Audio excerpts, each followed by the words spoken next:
Robin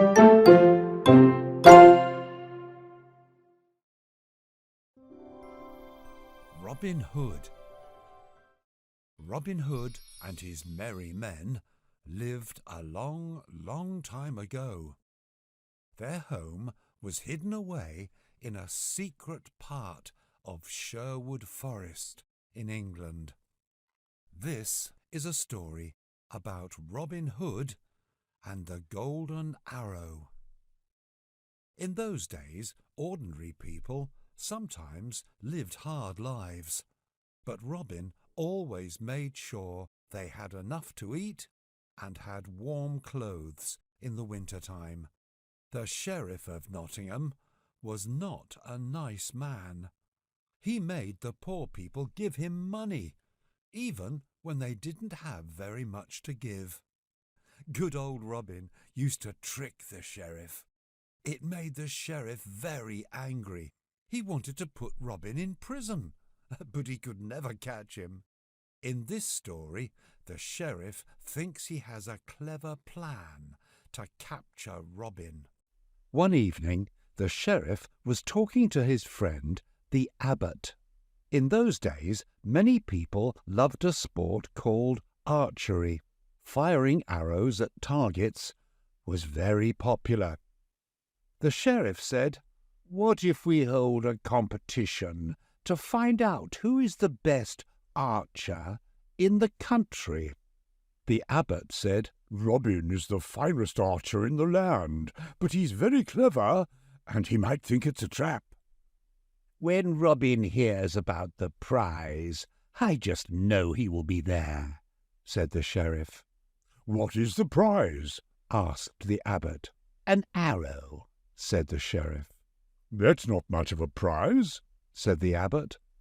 The sheriff smiled and said, "But this arrow is very special, and nothing has ever been seen like it before." The abbot looked very interested and said, "How is this arrow so special?"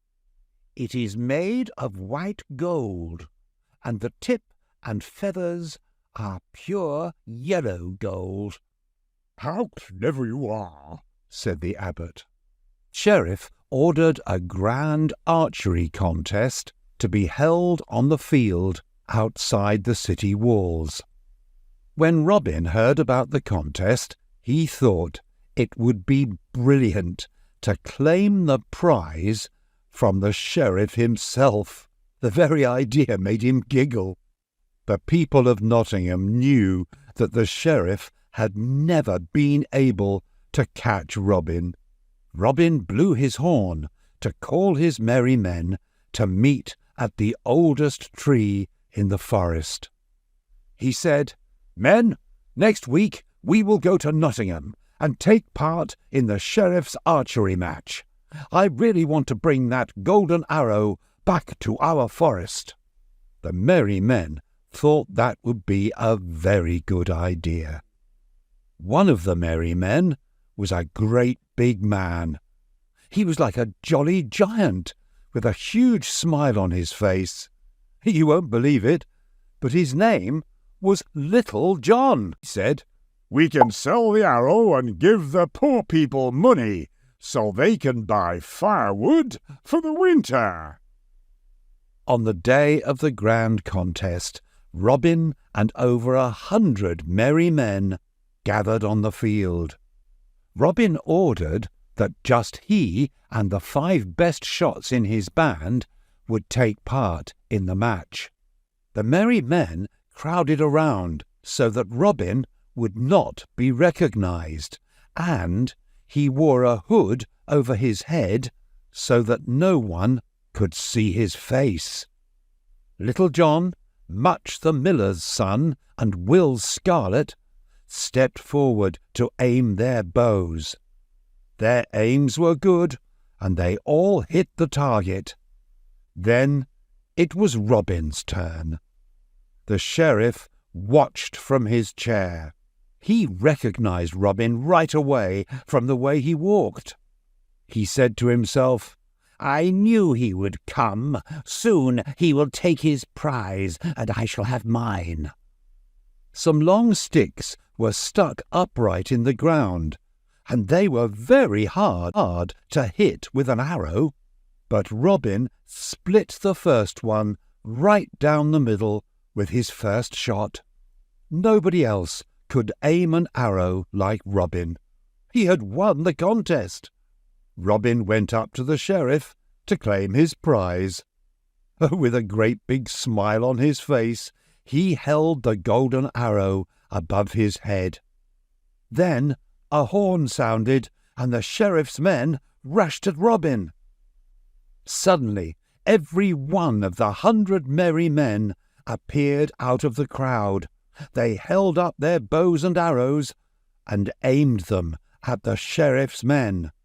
Little John shouted out, "You know we're the best shots in England, don't you?" The crowd cheered as everyone liked Little John. The sheriff's men looked nervous. One began to cry. "I'm frightened of arrows," he sniffed. Next thing you knew, the sheriff's men started to run away.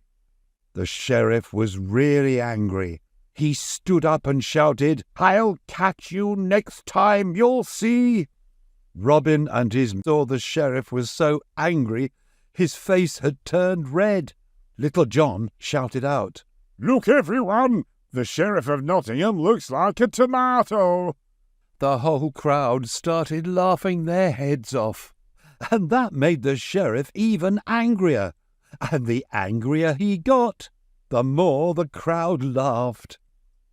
Robin sold the arrow, and just as Little John had promised, they gave all the money to the poor people to buy firewood.